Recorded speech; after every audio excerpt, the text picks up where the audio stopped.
राधे कृष्ण दोस्तों, आपका स्वागत है आपके अपने यूट्यूब चैनल स्टडी जोन में। तो हम पढ़ रहे हैं तमस उपन्यास, जो कि भीष्म साहनी जी द्वारा रचित उपन्यास है। आज हम इस वीडियो में इसका पार्ट 3 पढ़ेंगे। तो चलिए इस उपन्यास को पढ़ते हैं। तो आप इस उपन्यास का ये तीसरा भाग है। चलिए इसको पढ़ते हैं। गली में कदम रखते ही नथु ने चैन की सांस ली। गली में अंधेरा था, जबकि सड़कों पर अंधेरा छटने लगा था। नथु जल्दी से जल्दी गलियों का जाल लांघकर अपने डेरे पर पहुंच जाना चाहता था। उस बदबू भरी कोठरी में से निकलकर उसने खुली हवा में चैन की सांस ली। जिस भांति उसकी रात बीती थी, उसकी तुलना में अधजगी गलियों में उसे शांति का भास हुआ। बाईं ओर से उसे औरतों के धीमे धीमे बतियाने और चूड़ी खनकने की आवाज़ आई। उसने पास से गुजरते हुए देखा। नल के किनारे 2-3 औरतें अपने अपने घड़े सामने रखे बैठी बतिया रही थी।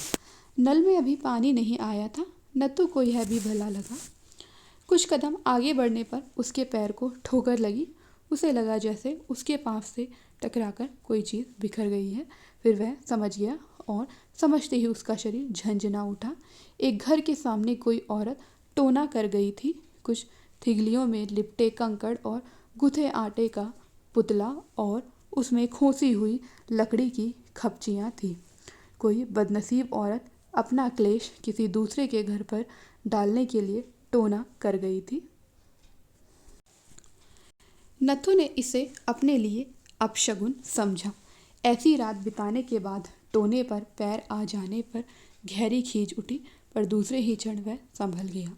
आमतौर पर ये टोने बच्चों पर से ग्रह टालने के लिए किए जाते, जबकि नथु के कोई औलाद नहीं थी। वह आश्वस्त सा फिर आगे बढ़ गया। इस गली को वह भली भांति पहचानता था। जहाँ से वह गली में दाखिल हुआ था, वहाँ कुछ दूरी पर मुसलमानों के घर थे, 1-2 धोबियों के, कुछ कसाईयों के, जो गली के बाहर छोटी सी सड़क के किनारे गोश्त की दुकानें लगाते थे। यहीं पर महमूद हमाम वाला भी रहता था।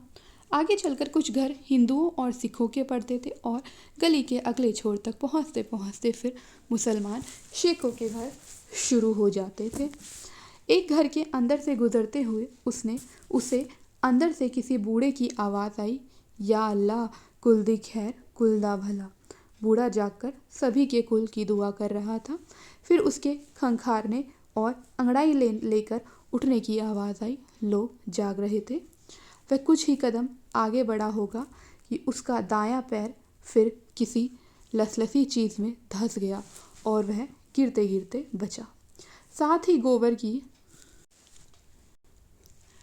तीखी गंध आई। उसने खींचकर पैर निकाला तो अध टूटा घड़ा लुढ़क गया। वह समझ गया और जहाँ पहले उसके मुंह में से गंदी गाली निकलने जा रही थी, वहाँ एक हल्की सी मुस्कान उसके होठों पर खेल गई। टोने का अपशकुन इस ठोकर ने जैसे धो पोंछ डाला हो। कुछ दिन से तपिश बढ़ रही थी और आसमान से छींटा नहीं पड़ा था। जब कभी छींटा पड़ने में देर हो जाती तो मोहल्ले में मनचले लड़के टूटे घड़े से गोबर और गाय घोड़े का मूत्र इकट्ठा करके किसी मूजी के घर की ड्योढ़ी में फेंक आते थे। इसे बारिश बुलाने का शकुन माना जाता था। एक घर के सामने एक आदमी गली में बंधी गाय के पास खड़ा सानी पानी कर रहा था। पास ही किसी घर में से प्याले खनकने और साथ में चूड़ियाँ खनकने की आवाज़ आई। चाय तैयार हो रही थी। इतने में सामने से कोई औरत दुपट्टे में मुंह से लपेटे, मुंह से गुनगुनाती हुई पास से गुजरी। उसने हाथ में कटोरी उठाकर रखी थी। कोई औरत मंदिर या गुरुद्वारे में माथा नवाने जा रही थी। नथु ने मन ही मन कहा। बड़े सहज सामान्य ढंग से दिन का व्यापार शुरू हो रहा था। तभी गली के सिरे की ओर से नथु को इकतारा बजाने और साथ में किसी फ़कीर के गाने की आवाज़ आई। यह आवाज़ वह पहले भी सुन चुका था, पर उसने इस फ़कीर को कभी देखा नहीं था। प्रभात के झुटपुटे में यह फ़कीर अक्सर इकतारा बजाता और धीमी आवाज़ में गाता हुआ शहर की गलियों में से गुजर जाया करता था। विशेषकर रमज़ान के दिनों में जब मुसलमान लोग सुबह सवेरे उठकर अपना रोज़ा खोलते थे। नज़दीक पहुंचने पर उसने देखा फ़कीर ऊंचे कद का, लंबे छरहरे बदन का बूढ़ा आदमी था। छोटी सी सफ़ेद दाढ़ी और सिर पर चिंदिया टोपी और लंबा चोगा और कंधे पर से बड़ा सा झोला लटक रहा था। नथु रुक गया। वह चाहता था कि फ़कीर के गीत के शब्द उसके कान में पड़े। तैनू गाफला जाग न आई, चिड़ियाँ बोल रहियाँ, ए गाफिल तू अभी तक सोया पड़ा है जबकि पक्षी चहचहाने लगे हैं। फ़कीर गीत गाता हुआ आ रहा था। एक तारे की धीमी सी आवाज़ जो अक्सर नत्थू के सपने में घुल मिल जाया करती थी और सोए सोए भी उसे प्यारी लगती थी, अब भी उसे बड़ी मीठी लगी। उसने जेब में से एक पैसा निकालकर फ़कीर के हाथ में दे दिया। अल्लाह सलामत रखे, घर भरे रहें, फ़कीर ने दुआ दी। नत्थू आगे बढ़ गया। गली पार करने पर वह कुछ कुछ उजाले में आ गया। यहाँ से तांगा हाँकने वाले गाड़ी वालों का मोहल्ला शुरू हो जाता था। सड़क पर पहुँच जाने पर भी दृश्य बहुत कुछ बदला नहीं था, केवल यहाँ उजाला हो चला था। सड़क किनारे 2-3 तांगे खड़े थे जिनके बम आसमान की ओर उठे हुए मानो सबके लिए दुआ मांग रहे थे। लंबी दीवार के सामने खड़ी एक गाड़ीवान अपने घोड़े को करहरा कर रहा था। पास में बैठी 2 औरतें गोबर की थापियां बना बनाकर अभी से मिट्टी की दीवार पर लगा रही थी। सड़क के बीचों बीच एक घोड़ा अपने आप अकेला ही सहज स्वाभाविक गति से चहलकदमी कर रहा था। प्रातःकाल के शांत सुहावने समय में जगह जगह हल्की हल्की जीवन की गति अंगड़ाइयाँ ले रही थी।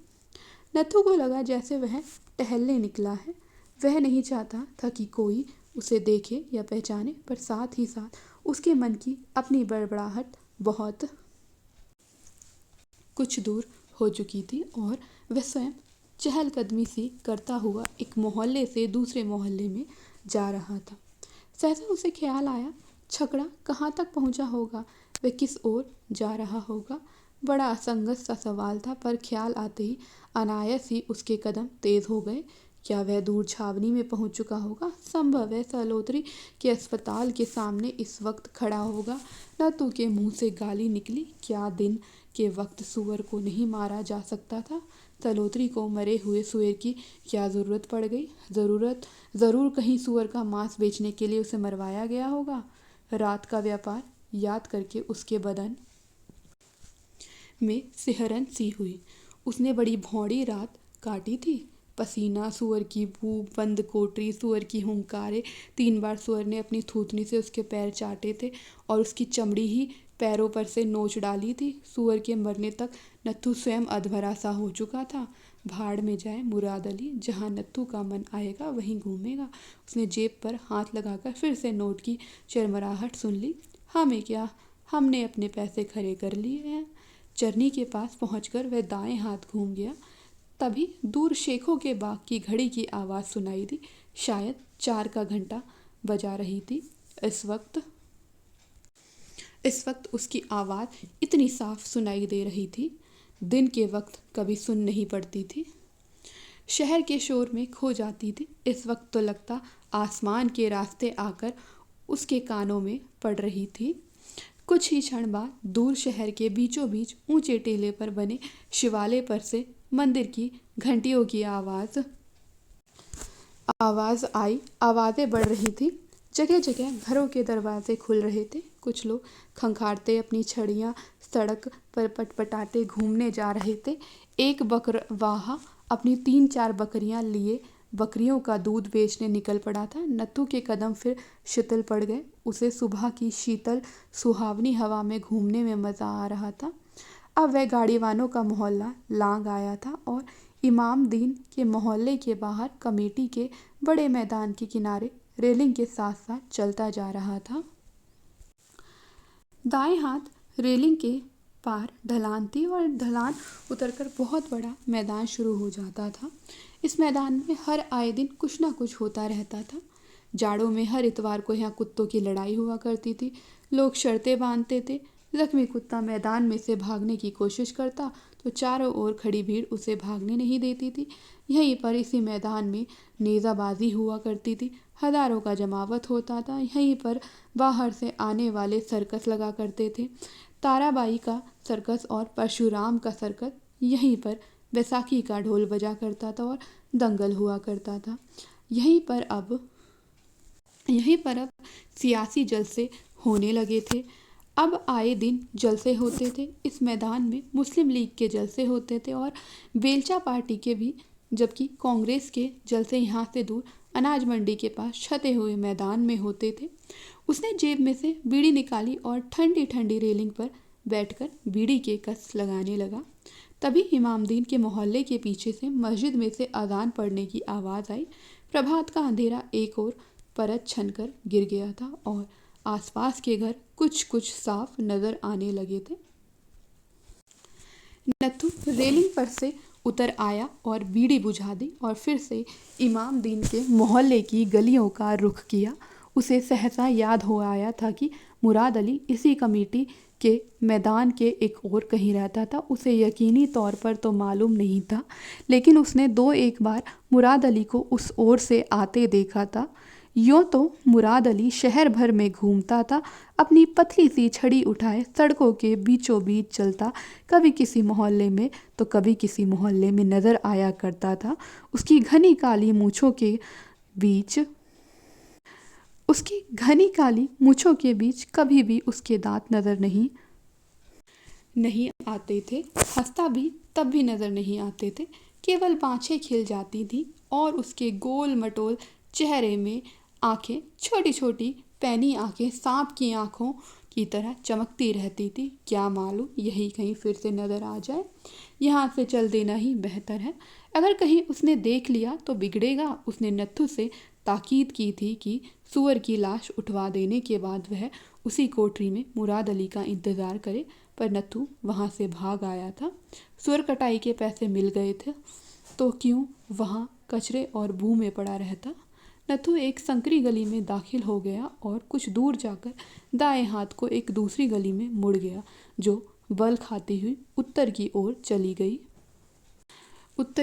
चली गई थी। थोड़ी दूर जाने पर उसके कानों में किसी गान मंडली की आवाज़ पड़ी, वैसे ही जैसे कुछ देर पहले फ़कीर के गाने की आवाज़ आई थी। वह कुछ ही कदम आगे बढ़ पाया था कि दूर सामने वाली गली के मोड़ पर उसे गाने वालों की आवाज़ अधिक स्पष्ट और ऊंची सुनाई देने लगी। नत्थू समझ गया था कि यह कोई प्रभात फेरी की मंडली होगी। उन दिनों शहर में कुछ ज़्यादा ही जलसे जुलूस नज़र आने लगे थे। नत्थू की समझ में कुछ भी साफ नहीं था, पर हवा में नारे थे और उन्हें वह बहुत दिनों से सुनता आ रहा था। यह गान मंडली कांग्रेस वालों की जान पड़ती थी, क्योंकि मंडली के आगे आगे कोई आदमी तिरंगा झंडा उठाए आ रहा था। जब मंडली नज़दीक पहुंची तो नत्थू एक और को गली की दीवार के साथ सटकर खड़ा हो गया। मंडली गीत गाती हुई सामने से गुजरने लगी। उसने देखा 8-10 लोग थे। 2-1 के सिर पर सफ़ेद गांधी टोपी थी, कुछ के सिर पर फैज़ टोपी थी। 2-1 सरदार भी थे, उम्र रसीदा लोग भी थे और जवान भी। उसके पास से गुजरने पर एक आदमी ने ऊंची आवाज़ में नारा लगाया, कौमी नारा, वंदे मातरम, बोल भारत माता की जय, महात्मा गांधी की जय। इसके बाद सहसा केवल क्षण भर की चुप्पी के बाद कुछ ही दूरी पर, जहाँ एक और गली इस गली को काट गई थी, एक और नारा उठा, पाकिस्तान जिंदाबाद, पाकिस्तान जिंदाबाद, कायदे आज़म जिंदाबाद, कायदे आज़म जिंदाबाद। नत्थू ने झट से मुड़कर देखा। 3 आदमी गली के मोड़ पर से सहसा प्रकट हो गए थे और नारे लगाने लगे थे। नत्थू को लगा जैसे गली के बीचों बीच खड़े वे गान मंडली का रास्ता रोक के खड़े हैं। इन 3 आदमियों में से एक के सिर पर रूमी टोपी थी और आंखों पर सुनहरे फ्रेम का चश्मा था।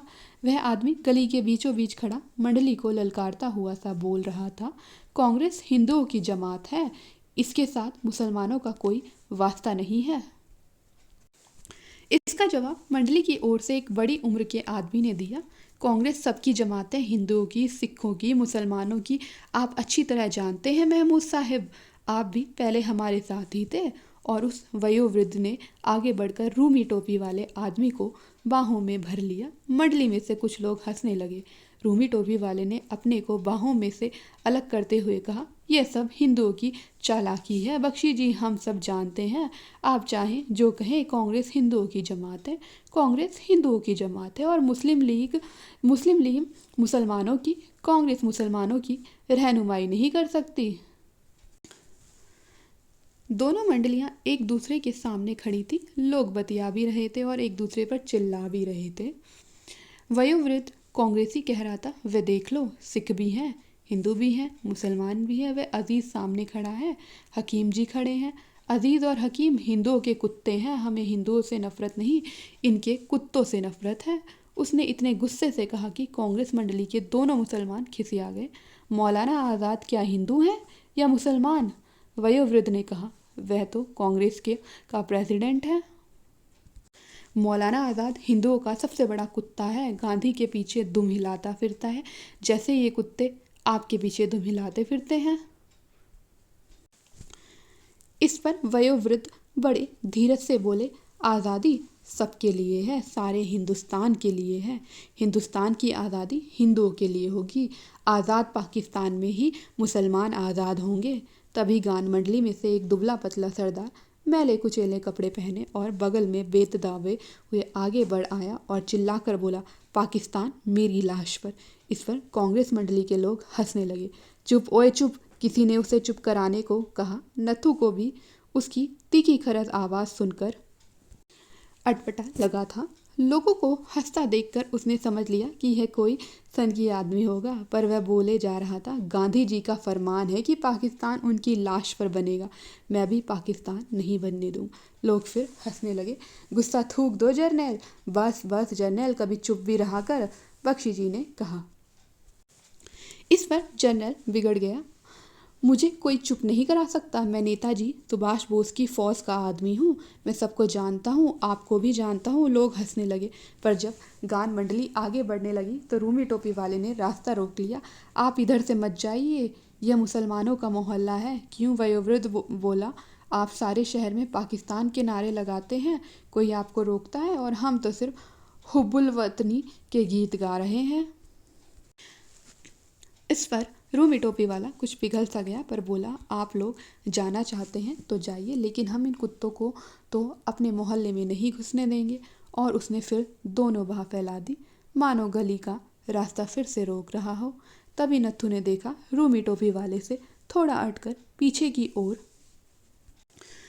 मुराद अली खड़ा था। उसे देखते ही नत्थू का सारा शरीर झंझना उठा। यह कहाँ से पहुँच गया है? नत्थू दीवार के साथ साथ सरकता हुआ गान मंडली के पीछे हो गया। मुराद अली ने कहीं देख तो नहीं लिया, गान मंडली के सदस्यों के पीछे खड़ा वह सचमुच छिप सा गया था। यहाँ से उसे मुराद अली भी नज़र नहीं आ रहा था। कुछ देर स्तब्ध सा खड़ा रहने के बाद उसने सिर टेढ़ा करके देखा। मुराद अली वहीं पर खड़ा था और दूर से बहस में उलझे लोगों की बातें सुन रहा था। नत्थू धीरे धीरे पीछे की ओर सरकने लगा। जब तक ये लोग बहस में उलझे रहेंगे, मुराद अली भी शायद वहीं बुत बना खड़ा रहेगा। यही मौका है यहाँ से निकल भागने का। अगर मुराद अली ने देख लिया तो वह ज़रूर डेरे पर पहुँच जाएगा और जवाब तलबी करेगा। कुछ दूर तक सरकते रहने पर नत्थू ने सहसा पीठ मोड़ी और तेज चलने लगा और शीघ्र ही गली का मोड़ मुड़कर आंखों से ओझल हो गया और सरपट भागने लगा। और इसी के साथ इस उपन्यास का तीसरा पार्ट यहाँ पर समाप्त होता है। लाइक करें, शेयर करें और हमारे चैनल को सब्सक्राइब करें। Thanks for watching.